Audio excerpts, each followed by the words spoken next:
በሁለቱ ኃይሎች መካከል ሲደረግ የነበረው አስከፊው ጦርነት በተኩስ ማቆም ስምምነት እስካሁን በርዶ የቆየ ቢሆንም ነገር ግን እንደ አዲስ በተቀሰቀሰው ጦርነት ከፍተኛ ድብደባ መፈጸሙን ተከትሎ በርካታ ነዋሪዎችና የቡድኑ አመራሮች መገደላቸው እየተዘገበ ይገኛል። ሁለቱም ኃይሎች ስምምነቱን በማፍረስ እርስ በርስ እየተታኮሱ ሲሆን የተኩስ አቁም ስምምነት ለማራዘም በተደረገው ውይይት ከስምምነት ላይ መድረስ ሳይቻል ቀርቷል ተብሏል። ሰላም ጤና ይስጥልኝ ክቡራትና ክቡራን ቤተሰቦች፣ ከዚህ ሰዓት ጀምሮ አዳዲስና ወቅታዊ መረጃዎችን ወደ እናንተ እናደርሳለን። ሌሎች አዳዲስ መረጃዎች እንዲደርሳችሁ ከታች ይህን ቻናል ሰብስክራይብ በማድረግ እስከ መጨረሻው አብራችሁን ቆዩ እንላለን። በሁለቱ ኃይሎች መካከል ሲደረግ የነበረው አስከፊው ጦርነት በተኩስ ማቆም ስምምነት እስካሁን በርዶ የቆየ ቢሆንም ነገር ግን እንደ አዲስ በተቀሰቀሰው ጦርነት ከፍተኛ ድብደባ መፈጸሙን ተከትሎ በርካታ ነዋሪዎችና የቡድኑ አመራሮች መገደላቸው እየተዘገበ ይገኛል።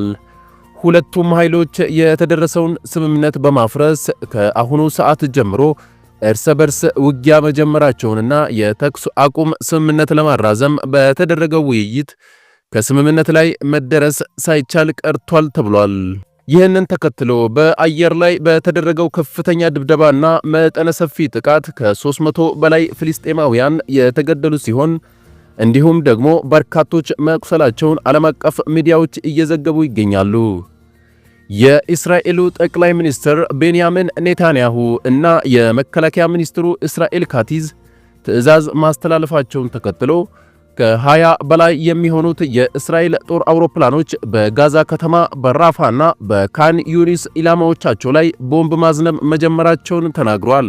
በሁለቱ ኃይሎች መካከል የተኩስ አቁም ስምምነት እያለ እስራኤል ይህንን እርምጃ የወሰደችው ለምንድን ነው ስትባል ሐማስ ያገታቸውን ዜጎቻችንን ለመልቀቅ በተደጋጋሚ ተጠይቆ እምቢተኛ በመሆኑ እንዲሁም ከአሜሪካው መልእክተኛ ስቲቭ ዊትኮቭ እና ከአደራዳሪዎች የቀረበለትን ምክር ሐሳብ ሙሉ በሙሉ ውድቅ ማድረጉን ተከትሎ ነው ብላለች። እስራኤል ከአሁን በኋላ በሐማስ ላይ የምትወስደውን ወታደራዊ እርምጃ አጠናክራ የምትቀጥል ሲሆን የጥቃቱ ዕቅድም በሳምንት መጨረሻ ላይ በእስራኤል መከላከያ ኃይል ቀርቦ በጠቅላይ ሚኒስትር ቤንያሚን ኔታንያሁ ተቀባይነት አግኝቷል ተብሏል።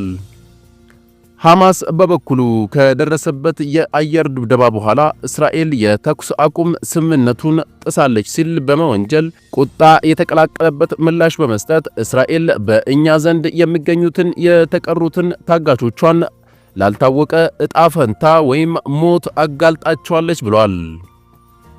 እስራኤል በጋዛ ምድር ከሁለት ወራት ወዲህ ከፍተኛውን የቦምብ ጥቃት ሌሊት መፈጸሟን ተከትሎ በርከት ያሉ የሐማስ አመራሮች መገደላቸውን ከእስራኤል የመከላከያ ሚኒስትርና በፍልስጤም ውስጥ የሚገኙ ምንጮች አረጋግጠዋል ተብሏል። በጥቃቱ ከተገደሉ አመራሮች መካከልም አቡ አልጃሚሲ የሐማስ ፖለቲካ ቢሮ አባልና የአደጋ ጊዜ ኮሚቴ ኃላፊ፣ ብርጋዴር ጀነራል ባህጃት ሐሳን አቡ ሱልጣን በጋዛ የውስጥ ኦፕሬሽን ኃላፊ፣ ኢሳም አልዳሊስ የሐማስ ፖለቲካ ቢሮ ኃላፊና መሐሙድ አቡ ዋትፋ ከሐማስ ጋር ግንኙነት ያለው የሀገር ውስጥ ግንኙነት ሚኒስትር መሆናቸው ተረጋግጧል። ከአመራሮቹ በተጨማሪም እስራኤል በጋዛ ከሁለት ወራት ወዲህ ከፍተኛውን የቦምብ ጥቃት በመፈጸሟ በጥቂቱ የ330 ሰዎች ሕይወት ማለፉንና ሕይወታቸው ካለፈው ውስጥ ከ50 በላይ ሕፃናትና 28 ሴቶች እንደሚገኙበት ተገልጿል። የፍልስጤሙ ሐማስ በበኩሉ የእስራኤል የቦምብ ድብደባ በራሳቸው ታጋቾች ላይ የሞት ፍርድ እንደማሳለፍ ይቆጠራል ያለ ሲሆን ጨምሮም የኔታንያሁ ዳግም ጦርነት የመጀመር ውሳኔ የጋዛ ዜጎቹንና ታጋቾቹን መስዋዕት የሚያደርጋቸው ነው ብለዋል። ዳግም እንደ አዲስ ያገረሸው የእስራኤል ሐማስ ጦርነት ሃይባይ ያጣ ሲሆን የተመድ ባለስልጣናትን ጨምሮ ዓለም አቀፍ ተቋማት እስካሁን ያሉት ነገር አለመኖሩ ጉዳዩን እጅግ አሳሳቢ አድርገውታል። በሌላ መረጃችን በጉጉት ሲጠበቅ የነበረው ሁለቱ የዓለም ሀያላን ሀገራት መሪዎች የአሜሪካው ፕሬዝዳንት ዶናልድ ትራምፕ እና የሩሲያው ፕሬዝዳንት ቭላዲሚር ፑቲን ለመጀመሪያ ጊዜ ረዘም ያለ ውይይት ማድረጋቸው ተሰምቷል። ሁለቱ መሪዎች 1 ሰዓት ከ30 ደቂቃ በፈጀ የስልክ ውይይታቸው የዩክሬን ጦርነትንና የሁለትዮሽ ግንኙነትን ማደስ ዙሪያ በተለይ በዩክሬን ጉዳይ ላይ ስላለው ሁኔታ ዝርዝርና ግልጽ የሐሳብ ልውውጥ ማድረጋቸውን ክሬምሊን አስታውቃለች። ፑቲንና ትራምፕ የዓለም ደህንነትን ለማረጋገጥ ካለባቸው ልዩ ኃላፊነት አንጻር ግንኙነታቸውን መደበኛ ለማድረግ ያላቸውን ፍላጎትና በዋናነት በተለይ በዩክሬን ያለውን ጦርነት በስምምነት ለመቋጨትና አሜሪካ ባቀረበችው እቅድ እንዲሁም የአሜሪካ ሩሲያን ግንኙነት ወደ ነበረበት መመለስ ላይ ያተኮረ እንደነበረ የክሬምሊን ቃል አቀባይ ዲሚትሪ ፔስኮቭ አስታውቋል። ፑቲን ከትራምፕ ጋር ባደረጉት ውይይት በዩክሬን ያለውን ግጭት በሰላማዊ መንገድ ለመፍታት ቁርጠኛ እንደሆኑ ማሳወቃቸውንና የ30 ቀናት የተኩስ ስምምነት እንዲደረስና በዩክሬን ያለውን ግጭት በሰላማዊ መንገድ እንዲፈታ ለኬቭ የሚደረገው ወታደራዊና የመረጃ ድጋፍ ሙሉ በሙሉ መቆም ቁልፍ ቅድመ ሁኔታ መሆኑንም የክሬምሊን ቃል አቀባይ አስታውቋል።